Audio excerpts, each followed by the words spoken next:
Hello and welcome back to another Microsoft PowerPoint tutorial.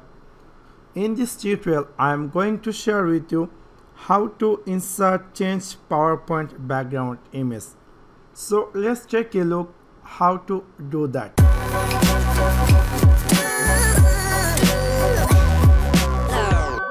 In order to do that, I am going to open my Microsoft PowerPoint 2016 and I am going to choose a blank presentation, for example in this video purpose.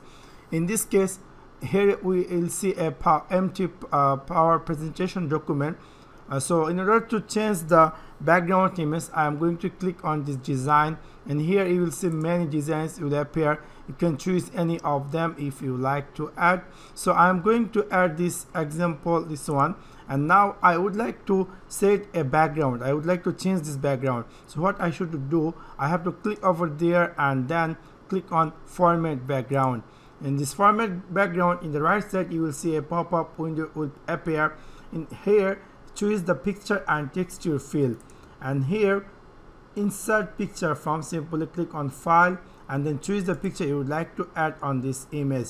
Simply select the picture and then click on insert, and you will see the image will appear over there. So this is how you can change PowerPoint background. So you can also change the color you would like to change. If in this template, you can go here and click on color. You can choose any other color connect with this background picture. So this is how you can change PowerPoint background image. That's for now. Thanks for watching my video. See you next one. Peace.